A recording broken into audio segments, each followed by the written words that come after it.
This is the 21.5 Show. You're on 121.5, the emergency frequency.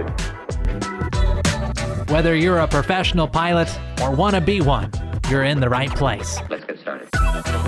Join professional aviators Dylan and Max as they talk their experience in the airlines, business aviation, and more. Life is good. Industry experts, unique stories, and plenty of fun. This is the 21.5 Show. Here we go. 21.5 Podcast, the show for professional pilots. Hello and welcome. My name is Dylan, if you're new here, a professional pilot in business aviation. Of course, I'm joined, as always, by my co-host and friend, Maxwell. Yes, I'm Max. I am a corporate pilot and a airline pilot all at the same time.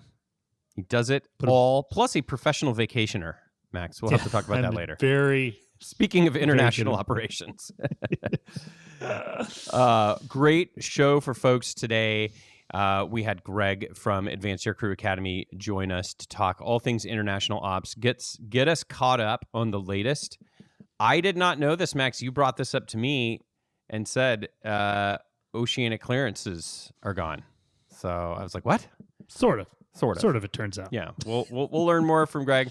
What I love about Advanced Aircrew Academy is the folks that they use as their subject matter experts are out there in the field doing it. Greg is an international pilot flying for a fractional, so he sees this stuff every day. So we got a lot of good. It's not the guy at flight safety clicking through the slides. Right. This guy actually does it. Exactly. So it's a lot more interesting. I took the international operations course personally in pursuit of some LOAs and found it to be very good and entertaining and informational. The online training is just painful normally, and this was good.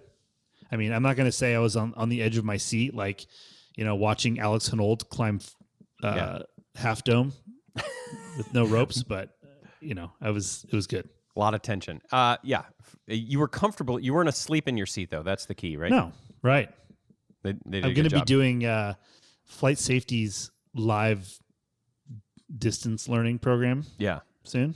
Have you done that? Yes, I've done it multiple times, actually. To me, I don't want to go on this tangent right now because we're trying to introduce our guest and jump into it. But I've got some thoughts on that.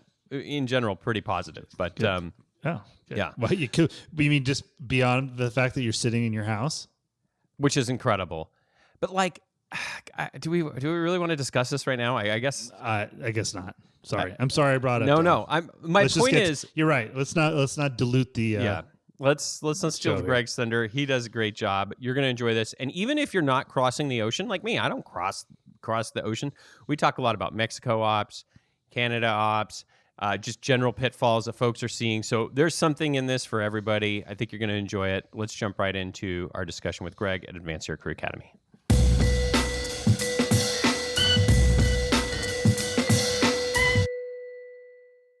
Max, we're so excited to be joined by Greg, who's the International Operations Subject Matter Expert at Advanced Aircrew Academy, as well as a pilot on a G450. Greg, welcome to the program. Thank you for having me. Greg, lots going on in the international world. Obviously, keeping up with it is a full-time job. Pilots have to go to training every couple of years or so. I've been slacking. I haven't been in international school in like 10 years. I'm living in a bubble in North America, but I know there's a lot of changes going on. Max was telling me there's new changes with oceanic clearances. So I thought we'd check in with you to kind of get the latest on what's happening. So maybe you could start there with what the new clearance procedures are.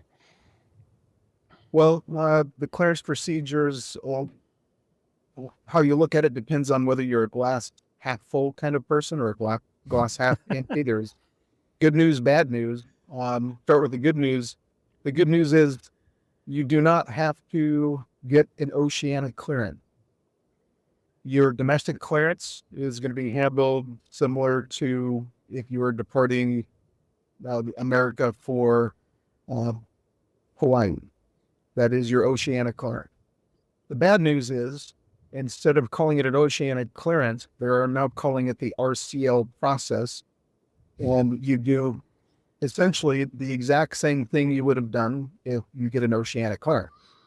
The time constraints are essentially the same. The information you provide is the same. So really, that's the glass half empty part of it. You don't have to get an oceanic clearance, but we still have to do the RCL process, which really is the same information that we would send and receive back.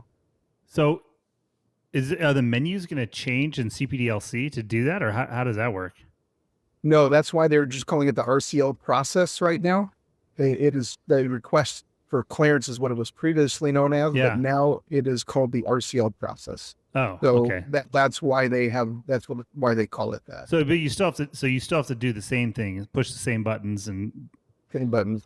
Submit your entry point, your altitude, your airspeed, your requested altitude, maximum altitude that you can obtain, and you don't get a clearance back, but you still have to submit that information. Oh, so so the real difference is you just don't get a clearance back. Correct. Okay. Because, I mean, I guess we should, for not all of our listeners have done that before. I mean, I guess you want to just briefly explain kind of the difference between flying over the North Atlantic versus, like you said, the Pacific to Hawaii, and how that's.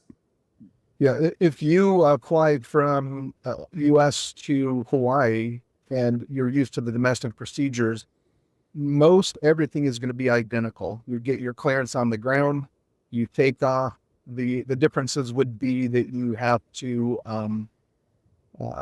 when you would squawk 2,000, which is typically 30 minutes now in most all airspaces, you would be contacting an radio as opposed to an air traffic controller. So you're talking to an intermediary.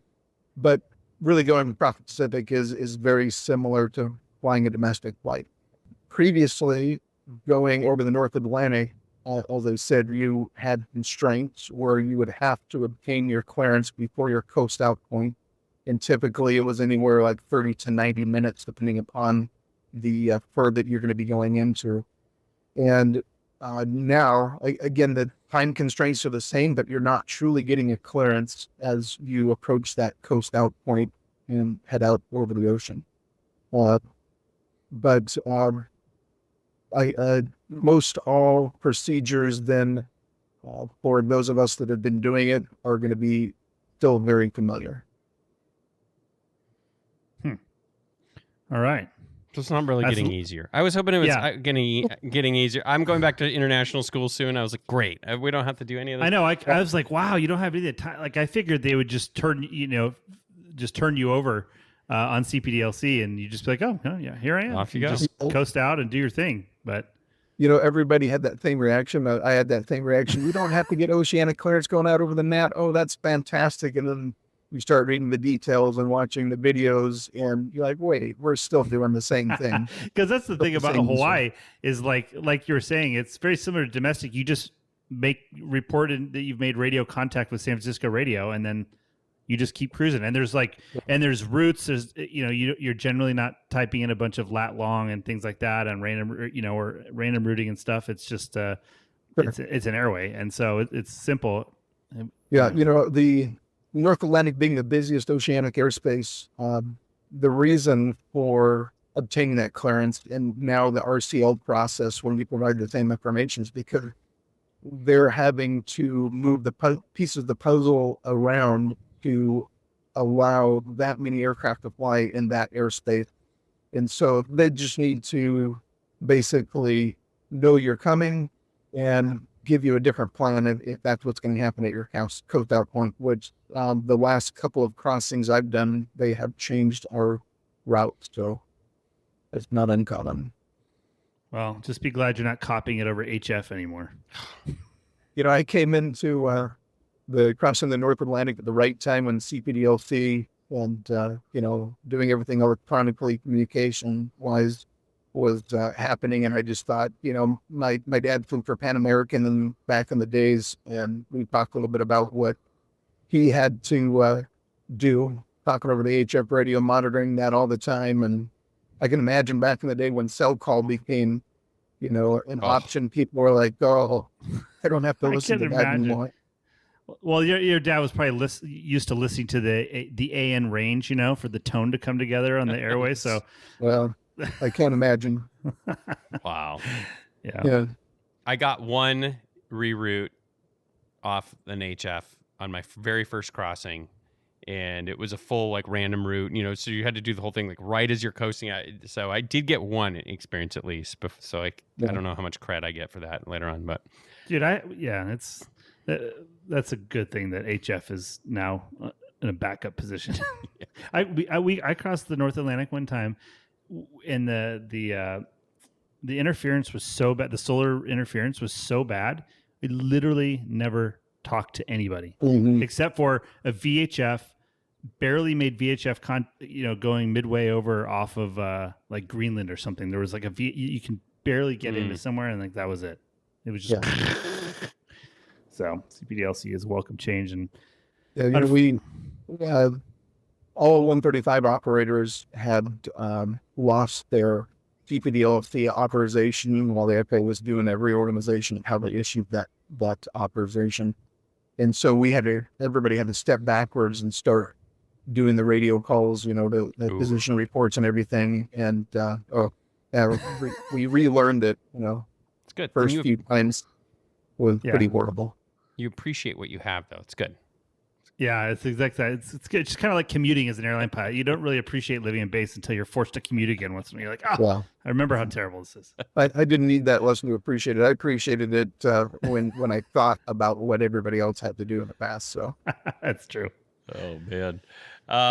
Couple other things in the news, and I don't know if you guys have experienced this or maybe seen it. This GPS spoofing thing is really, really heating up. Just got an email this morning, actually, from OpsGroup. It looks like we're getting a working group trying to get this going. I don't know if Advanced Aircrew Academy has any modules on this yet, or if it's still too new, or are you guys looking at it, or just in your own operations, Greg, have you experienced it, or what's kind of the conversation the international operators are having about that right now? I have not experienced it myself. Typically the flights that we do are not that deep into Europe and going that far east. So I have not experienced that. We do not have a specific module on that. Let me actually say that it's not a module that I work on. So let's ask Juan about that and find out if there is a module. Sure. And we can put all in here. I do mention it in some of our international to the basics and watch out for spoofing and know how to operate your avionics so that you can deselect GPS and fly just via the IRSs. The GPS spoofing, now that you mention that does bring up a concern of crossing the Atlantic. If you experience some kind of GPS spoofing and you default down to your INS system, now instead of being the RNP4 that's required to have the close spacing crossing over the Atlantic, now you're down to RNP10. That's okay, you can do that. But if you are in that position where you're down to the INS, no longer using GPS for your position signal, then you need to advise Oceanic well in advance so that they can make plans. Because as you said, the whole reason you're letting them know ahead of time with that RCL process is so that they can plan the routes for all the aircraft that are coming into that airspace. Now you're going to be a bit of a speed bump and a bit of a problem. And they need to make some plans to give you the separation that's required for RNP4. It has resulted in some issues where they forced aircraft to go down below flight level 280, have divert, because of course they aren't going to have the fuel that's necessary. So that is a big concern about GPS spoofing, especially heading west. Another concern with that is that you have a time limit, 6.2 hours, I believe it is. And if you, end up defaulting down to the INS, now you have 6.2 hours. Well, if you're coming from the Middle East, 4 hours before you possibly are going to coast out, you're already 4 hours into that 6.2. You've got some problems now. But can't you could get, in that case, couldn't you get a land-based update, right? You could do a land-based update. You need to be familiar with all your avionics and how to do that. By the time you get over there to across the Atlantic, you should be no longer spoofed, and you should be able to get back on GPS. But there has been issues with that, where, for example, people have taken off GPS deselected. They get up in the air, and now there's a bit of confusion on the maybe the pilot's part, with can't run of this unusual operation, or maybe just the avionics get a little confused when you're trying to reintroduce the GPS, and so it's a real problem. Yeah, you're going to need that 4 hours just to find the avionics manual and then read about how to do the ground-based. I mean, you got to imagine, I don't know if you've seen this in training, like in recurrent training, Greg, are they starting to touch on this more? Like, hey, let's get into the avionics a little bit more about how we can deselect and re-engage. I heard the story that some airplanes, because of the distance, it wouldn't even let you re-engage the GPS because it goes, no, you're too far from. Yeah, there's too much of a disagreement. We're not even going to let you re-engage this. So yeah, and that's maybe one airframe, and then who knows what Honeywell does, and then Collins, and so I mean, it just sounds like it's just a nightmare. It is, specific training. I was just in recurrent last November, December, and our contract provider did not have any specific information about that. The company that I normally apply for, they do send out information as they get it. It's more focused on all different fleets with the company that I apply for. Right. So global 650s, they're the ones that are more likely going to experience it. And I've not heard of any in my fleet that had experienced that. But so that doesn't mean that I don't need to know how to deselect GPS and get things back on using GPS. So it's a lot of work. Yeah, I think that's something we all kind of need to dig into because it's so airplane specific. And the scary thing is GPS jamming is one thing where you just lose GPS, but spoofing, like if your INS takes an update from a spoofed position, like then all bets are off, right? Because now the INS thinks it's somewhere else that it's not too. And if you don't have ground-based nav reception, you're in bad shape. And then how long until they figure out, well, you know what, let's take this show on the road, put it on a boat, and then we're going to go into the middle of the North Atlantic and really cause it's like I'll be curious to see. I assume I haven't read anything yet, but I'm assuming the manufacturers are trying to figure out a way around this. I don't know if there's some type of encoded signal or something, but there's obviously got to be things in the works. I don't know if either of you guys have seen anything about it yet. Thanks, guys. Now you freaked me out. I know what I'll be doing after this podcast. Yeah, not.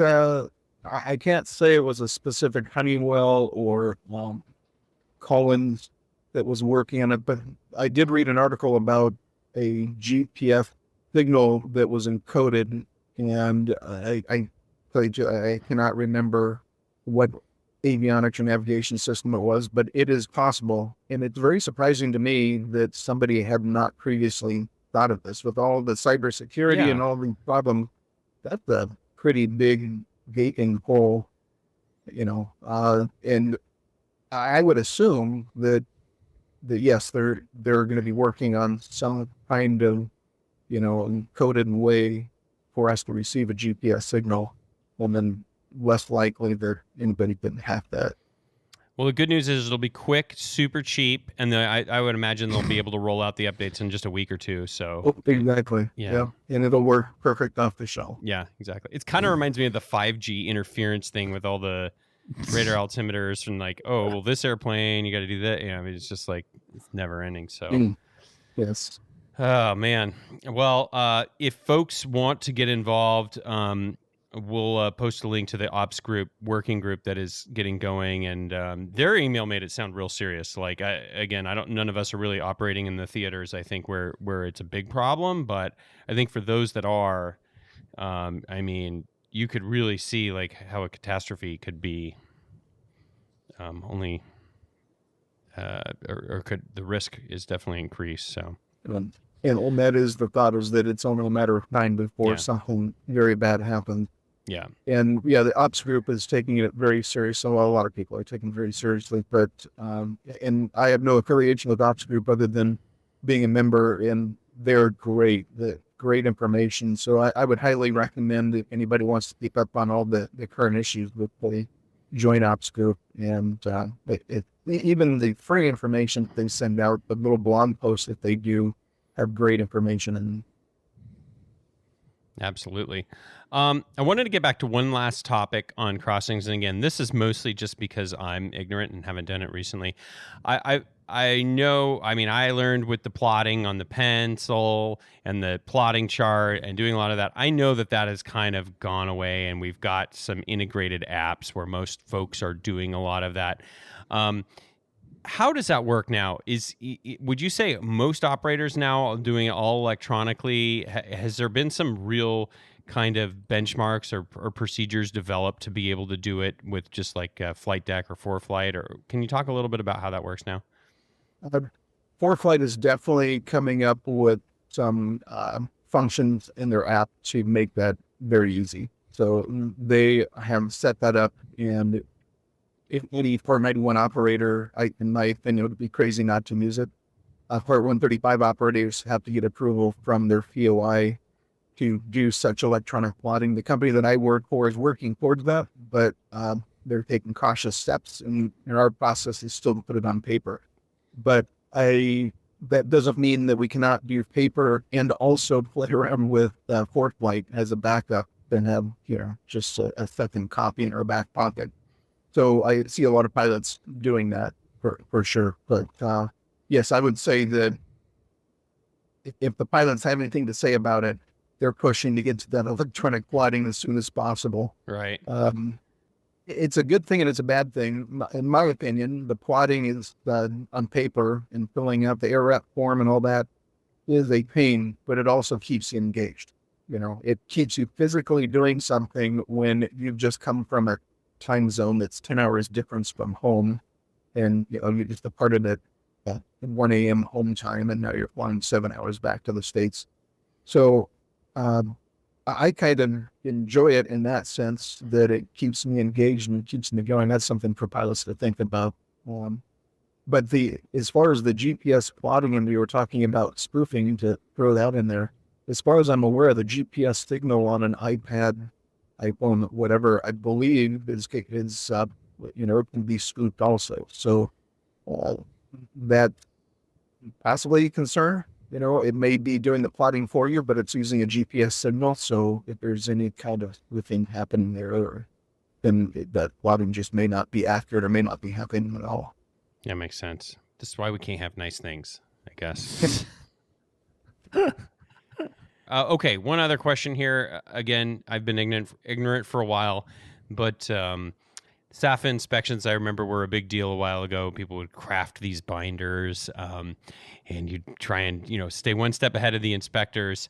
And it seemed like they always were finding something new to give you a hard time about. What's the latest with that? Have there been any changes? Have things gotten easier, gotten worse? Any observations? Surprisingly, the French Aviation Authority has been very forthcoming in information, and they have been providing the details on what areas pilots are falling short on. So that is helpful. They want to see people succeed. And regarding the binders that you're speaking of, I would highly recommend one, just to go back and touch on that. Each airframe, even though you may have 10 Gulfstreams of the same type, they're all slightly different, and just make life a little bit easier, we can pull out that binder and go through the details there. But they came up with the top 5, and they covered very broad areas, but flight planning, documents, defects, meaning aircraft items that are not operational, the types of charts that you have on board and whether they're appropriate, cabin safety items. So we can go into each of those if you'd like, but those are very broad subjects. Or just to give you an idea on flight planning, people are not filing an appropriate alternate, for example, an alternate that's not open at their expected time of arrival. They're not properly planning the fuel. For example, previously, a lot of operators would just file direct from their destination to the alternate, and the aviation authorities are not having that. It's got to be a route, including an arrival into an approach. So make sure that you're doing all of your flight planning correctly.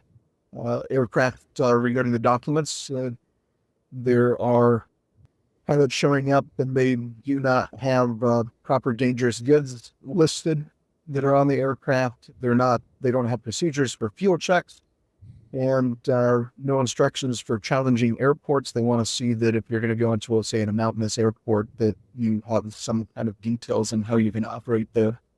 Those types of items. Good times. Yeah, according to Le Bourget, always a pleasure. You know that. You do not have your fuel testing procedures? It's oil dripping. Max used to fly a Gulfstream 3, and so there were always plenty of fighting. Oh, they always hassling you about the oil, right? Oh, yeah. Well, we would always go out there and like wipe down the motors, dude. It was like, and then, yeah, but it finally paid off. And because I knew we were flying around like with a red target on our back, because this is like the end of the G3 era, like hush kids, like barely compliant, and we were having to fly above 410 because, we didn't have CPDLC when that was mandated. Like it was a whole thing. And we did get SAFA checked. And I can attest to making sure you one are night prepared. in a French prison. Yeah, only one. So it was good. That's not bad for a G3, I didn't think. But Yeah, we not going to go through all the details. Well, there's another plug for OpsGroup, is they have a checklist for that SAFA ramp check, and it gives you the basic outline of the items that you need to be able to show to the authority. But there is, of course, there is an expanded list of information that the inspectors go through, and I would advise that people look at that and make sure all the fine details that they've got those covered. And for my aircraft, I've come up with a document listed all the items that I think are going to be pertinent for our crew. So if they ever ended up in that situation, it'll be less painful. All that after you've crossed the ocean, and like I said, you're on the backside of the clock, and you've been flying for 6-7 hours, whatever it might be, and now they want to spend an hour plus. That's just what you need. Going to your airplane. Yeah, and one of your passengers forgot a bag, and then blah blah blah. Yeah, it's just Anything to make life easier. So that's why I think that document's a good idea. And then you go to the hotel, and they won't let you check in. It's great. That's an amateur move that we've all done, I think, is where, you make your reservation. You get there in the morning and you can't check in until 3, and you're like, you've been up. Yeah, what have I done? Always make the reservation for the maybe flying a Challenger domestically isn't so bad. I don't know. Maybe No. It doesn't sound like I'm missing out on much. Let's take a time out from our conversation to talk about another friend of ours, Timothy P. Pope, who's a certified financial planner dedicated to guiding professional pilots through smart financial planning. Whether it's saving for retirement, investment management, a seamless military transition, or strategic tax planning, Tim is your trusted financial partner. Join Tim as he leads engaging discussions on personal finance strategies for professional pilots on the Pilot Money podcast. Timothy P. Pope, helping professional pilots make the most out of life. Greg, any other hot topics right now in the international space that I'm blissfully unaware of? Mexico is doing some ramp inspections, so be ready for that. They want to go through the details of the aircraft. I have not experienced that, and I haven't spoken to any crews, but that is a subject that OpsGroup has talked about a little bit. Apparently that has been happening more. There is they used to have to get a permit to come in there, and it was a single use. Yep. They still have the single use. It misnomer though, single use doesn't mean you can only use it one time. It's typically good for about 180 days, sometimes more. But they've thrown in some other details when you go and apply for that, you need to show, for example, an aircraft configuration. And that's not just a generic one out of the book. It has to be specific to your aircraft. So you can't just show up and have submitted a aircraft seating configuration that's different than the actual aircraft you're flying. And then, of course, as anything international, it's different by the airport. So the best thing you can do is contact the handlers there. They'll walk you through it. They'll tell you what you need. There is one airport, and I can't even tell you the name of it, but they don't even want that configuration of the aircraft. They just want a picture of the aircraft. Yeah. So Yep. Both. When did Mexico start to care so much about stuff? It's really annoying. Remember when you could just get away with anything with it for $100? yeah, Those were the days. yeah. I've got some funny stories about that, but I Yeah, I think we all do. Anyone who's been flying to Mexico long enough has been. No, my friend. How about my friend, Mr. Benjamin? Yeah, exactly. We've all been there. Yeah, I thought I was going to Mexican jail one time because they saw somebody, our handler, handing money off to somebody at the airport. And I thought, oh, we're going to be in trouble. And yeah, it's just the way that business is done. You're going to be in trouble if the money didn't change hands. That's what. Yeah. That's when things get ugly. But Yeah. not anymore. And two, you can't just get that permit like pop up last minute. Like it's got to go through Mexico City now, and it takes Commandante. Yeah. yeah, and they're like There is a lot of confusion on that. So get on that early. They say 2 days, at least 2 days. And it's unsure 2 days is even enough time. So if you're going to get that single use permit, do it ahead of time. Yeah. Yeah. That is one thing I've had to do. We have it right now. It is, you're right, 180 days. The cost isn't terrible. When we first talked to someone, they were saying it was going to be a couple $1,000 US. That is not the case. I got mine and it was maybe a couple $100, so not the end of the world. But yeah, I had to do the picture, and they're calling it the LOPA, which is that LOPA, which was the seating arrangement and the exterior photo. So what's the point of that though? Like, why do they need the seating arrangement? Did anyone figure that out? Because it's written down in their documentation. Yeah. I mean, well, and I mean, and then there's this. Was just doing some reading on this Mexican APIS stuff, which is just a complete fiasco. Where it's this Excel spreadsheet you have to fill out and send 30 minutes prior to departure. You will not receive a response. There is no confirmation that it got sent. That's how Caribcom is. Have you done that? Yeah. You file your Caribcom. It's just this Excel spreadsheet you just send to the depth somewhere. Yeah, who knows? It's all it is rope to hang you somewhere if they find a mistake somewhere else, and they go, oh, you know what? We should look into this other thing too. So I mean, it is what it is. I don't know if the handler can help with that at all, but maybe they have some connections, and I lean on that handler very heavily. Yeah. That's funny. International flying too. It's like. There's all this stuff to know, and you feel like, but it's at some point there's 10% of it that you just have to just kind of figure out as you go. And like we were in St. Martin, we were going to St. Lucia, and the St. Martin controller were like ready to take off, and she's like, "Do you have clearance from VC Bird?" We're like, "What did she just say?" Like, and I'm like, "No, negative." And I'm like, look at the chart. I'm like, "What is VC Bird?" And that's like.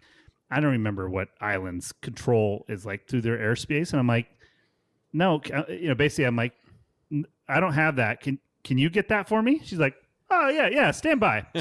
And like 10 minutes later, she goes, okay, I've attained clearance through VC Bird. You're clear for takeoff. I'm like, still don't know what that means, but here we go.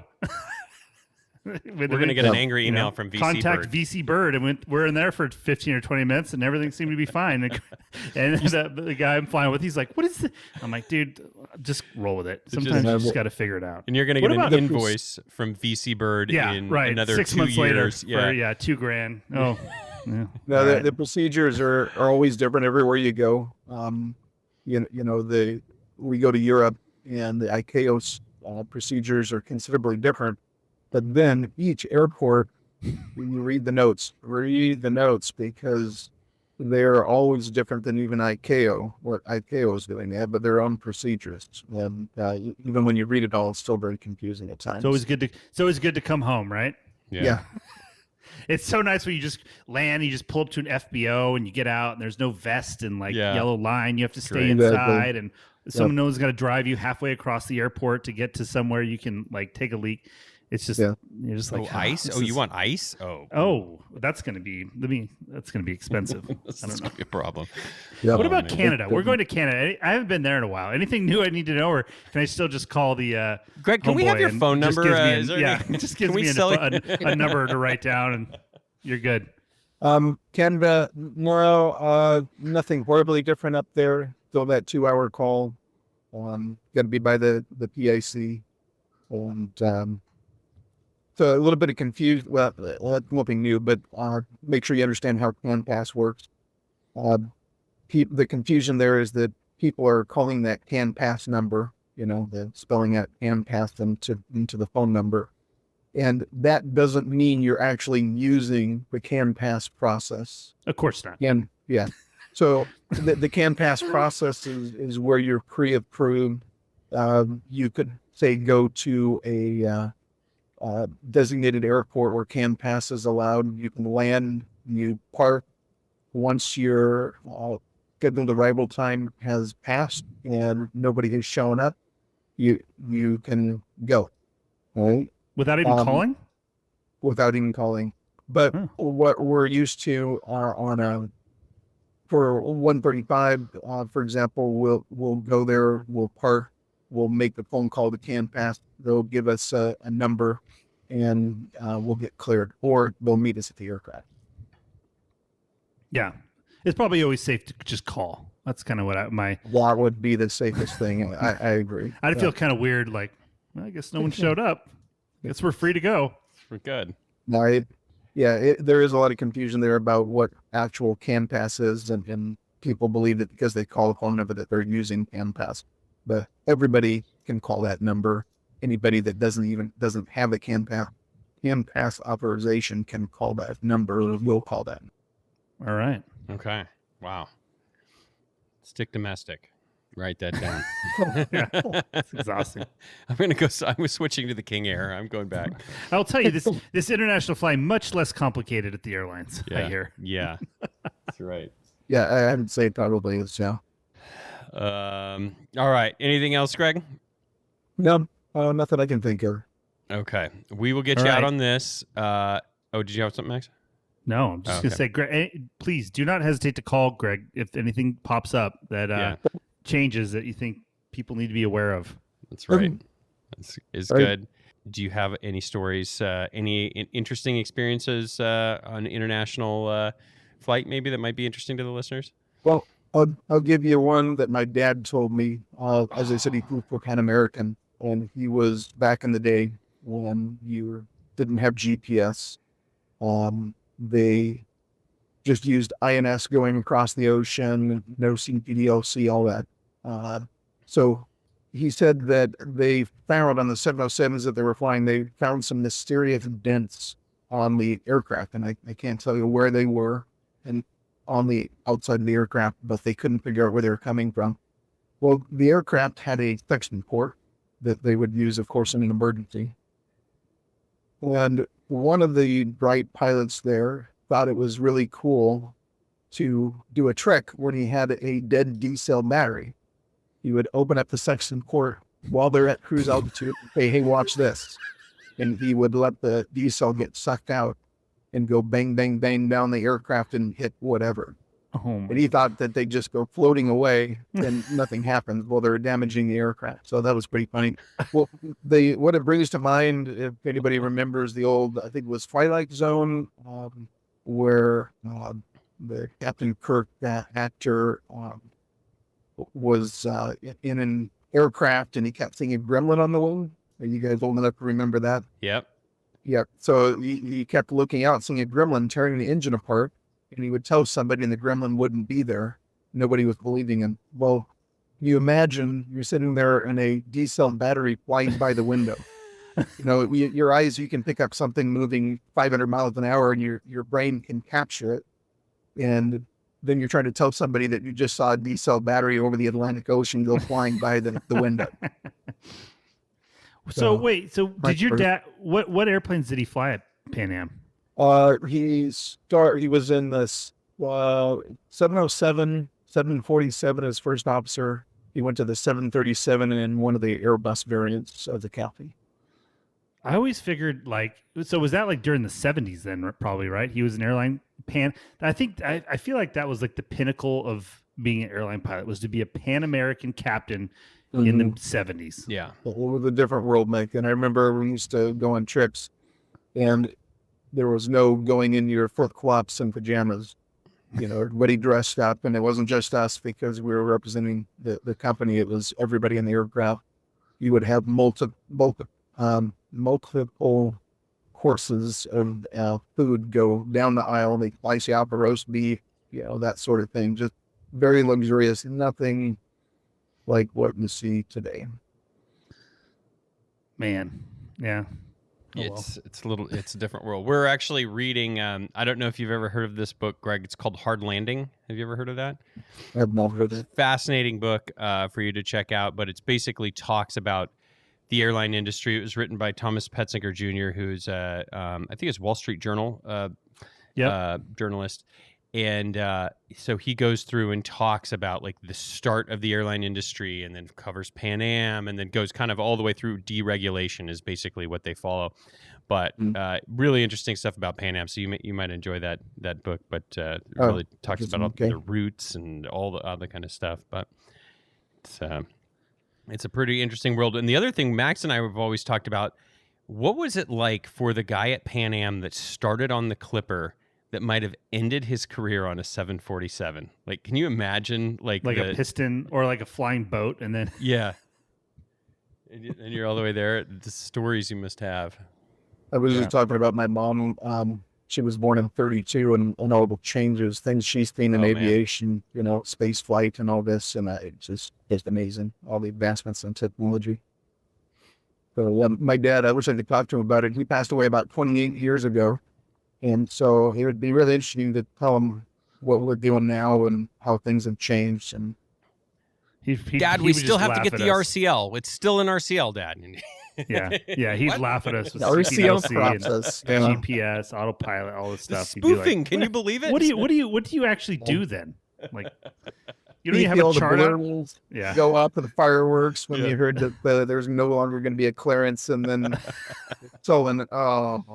I would just imagine telling him like, yeah, no, we've never had an engine failure ever. Yeah. What?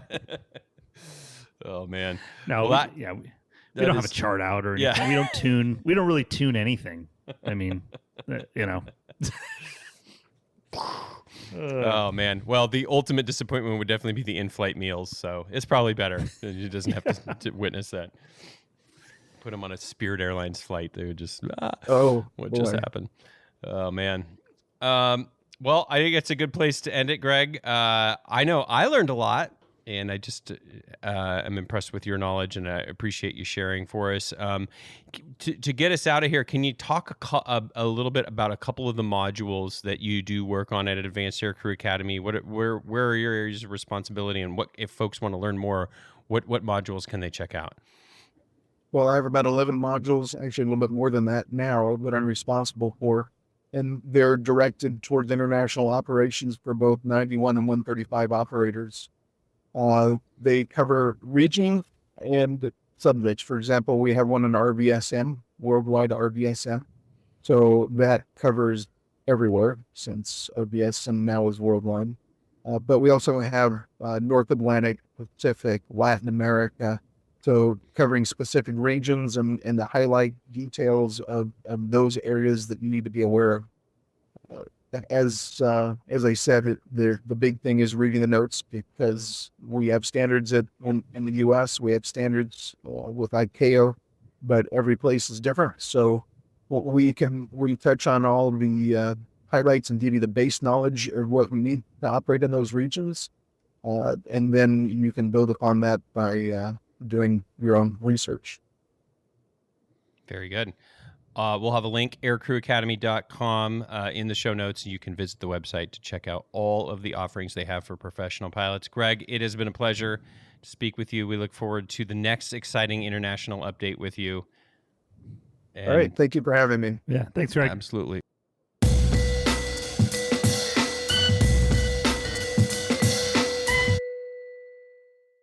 All right, Max, really enjoyed what Greg had to say.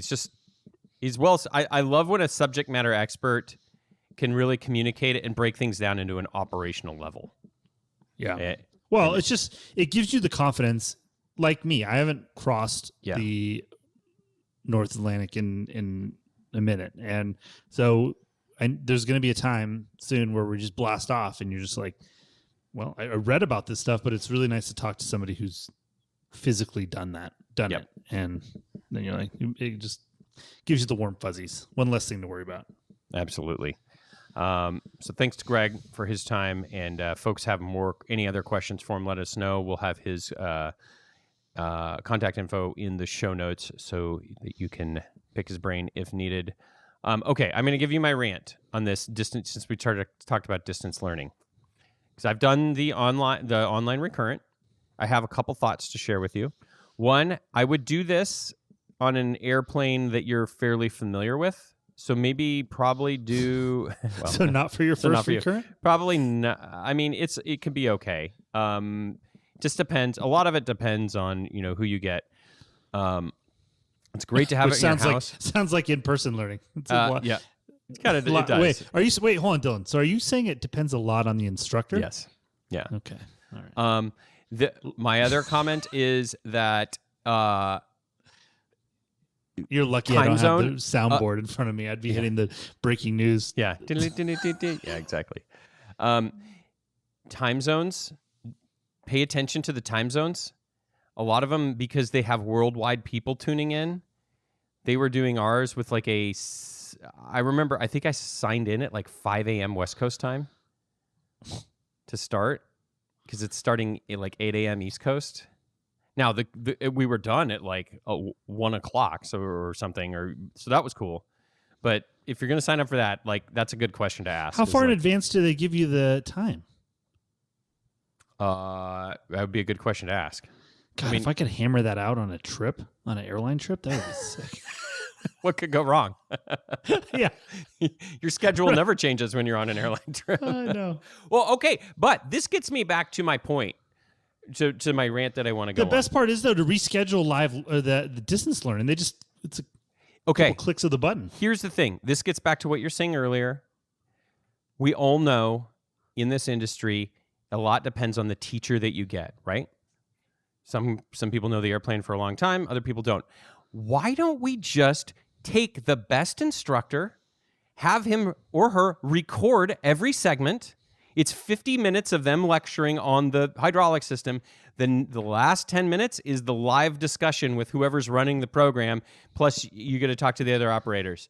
And then I know, put some real production value into it. And then it's boom, there it is. And then it doesn't matter where you're tuning in. You can watch that. Yeah. Or like we talked about before, what if we could get a different comedian to then present it? Exactly.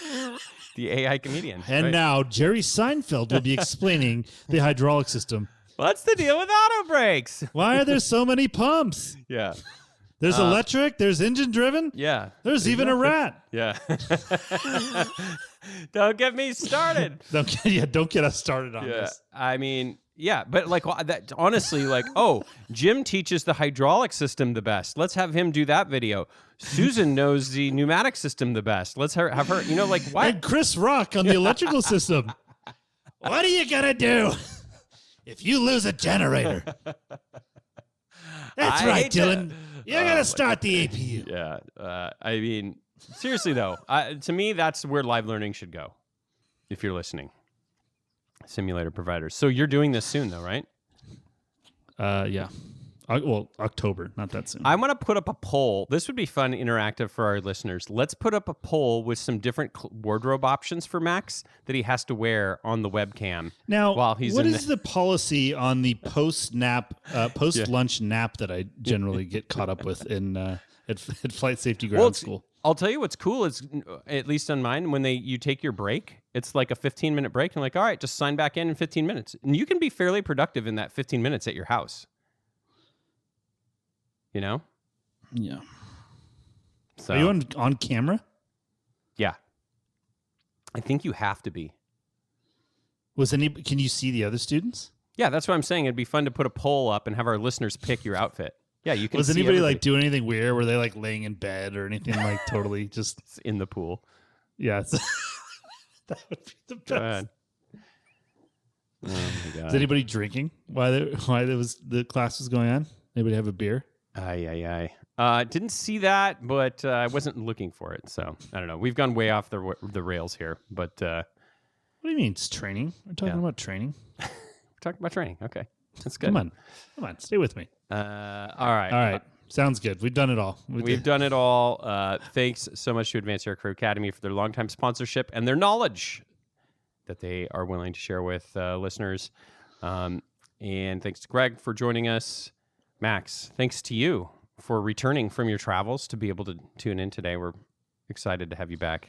mildly jet lagged, but I'm here. We'll talk about Thank that you. more in an upcoming episode Jesus. in a couple of weeks. Until then, remember, Flexibility is the key to air power. it's also the key to avoiding being stranded in Heathrow. That's what I was going to say was flexibility is the key to finding your own way to your cruise port when British Airways just beats you down in Heathrow and spits you out on the street like a dog. Okay, well, that's Oh, a fun that's for another teaser show. next time. That's right. Yeah, right. Okay, until then, we will talk to you guys soon. Bye. Cheers. The statements made in this show are our own opinions and do not reflect, nor were they under any direction from any of our employers.